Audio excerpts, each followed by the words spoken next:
गीता के 12वें अध्याय का 18वां श्लोक पढ़ेंगे। समः शत्रौ, सम उसके बाद में विसर्ग है, तो यहाँ पर विसर्ग को ह पढ़ेंगे थोड़ा फास्ट गति से। समः, समः ऐसे आप अभ्यास करें।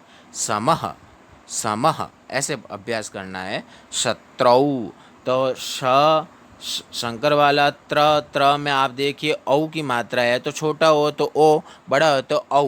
तो मैंने कहा था संस्कृत में जो स्वरों का उच्चारण जो है वो आपको सीखना चाहिए। स्वर 9 ही होते हैं। 9 स्वरों में जैसे पहला स्वर है अ, दूसरा स्वर है ई, और तीसरा स्वर है उ, और चौथा स्वर है री, और पांचवा स्वर है ली, और छठा स्वर है ए, और सातवां स्वर है ओ, और आठवां स्वर है ऐ, और नौवां स्वर है औ।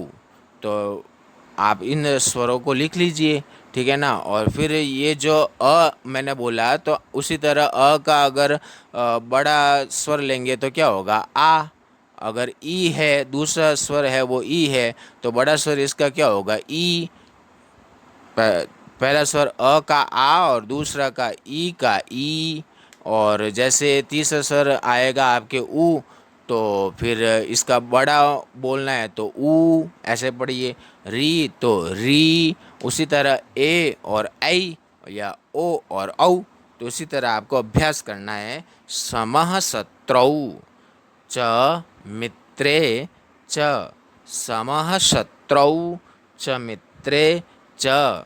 आगे आएगा द्वितीय चरण में तथा मानाप, तथा मानाप, मानयोः, तथा मानाप, मानयोः। मानाप नहीं पढ़ना है, मानाप पढ़ोगे तो प हलंत हो जाएगा। मानाप, मानाप, मानयोः। तो यहाँ पर देखिएगा मानयो, यो के बाद में क्या है विसर्ग है, तो विसर्ग को सब जगह ह ही पढ़ते हैं। तो ओ फिर हो, यहाँ पर मान यो हो क्यों पड़ा, तो इन सिंपल सा नियम है। विसर्ग से पहले क्या है यो में कौन सा स्वर मिला हुआ है ओ, तो विसर्ग को क्या बोलेंगे हो। सिंपल सा है। तो उसी तरह सब जगह विसर्ग ऐसे ही बोला जाता है।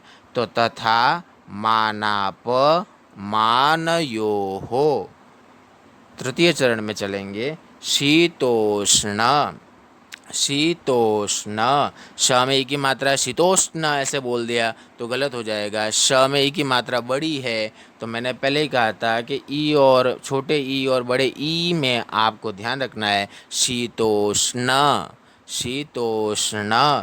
कई कई बच्चे हैं वो शीतोष्ण पढ़ देते हैं। न है न, ट ठ ड ढ ण है ये। शीतोष्ण सुख, शीतोष्ण सुख। दुखेषु, दुखेषु, तो दु उसके बाद में वैसे ही आप अगर पूर्व श्लोकों की तैयारी करके अगर आगे बढ़ेंगे तो सही रहेगा। दुखे और शु, दुखेषु, दुख जैसे पढ़ते हैं तो उसी तरह ये शब्द आया है दुखेषु, तो कोई समस्या ही नहीं होनी चाहिए। शीतोष्ण सुख दुखेषु। आगे आएगा चतुर्थ चरण में समः, समः संग, संग। षड्ग नहीं है यहाँ पर, ध्यान रखना संग, क्योंकि ड के मध्य में बिंदी है, तो इसका क वर्ग का अंतिम वर्ण है संग। समः संग, सम उसके बाद में विसर्ग है, विसर्ग को ह पढ़ेंगे तो थोड़ा फास्ट पढ़ेंगे। समः संग, उसके बाद में शब्द आ रहा है विवर, उसके बाद में जी, उसके बाद में त। विवर्जितः, विवर्जितः, तो विवर्जित उसके बाद में विसर्ग, इसको क्या पढ़ेंगे ह, कि त में कौन सा स्वर मिला हुआ है अ, तो विसर्ग को क्या पढ़ेंगे ह। तो विवर्जितः, समः संग विवर्जितः। पुनः इसको राग से पढ़ेंगे। समः शत्रौ च मित्रे च, तथा मानापमानयोः।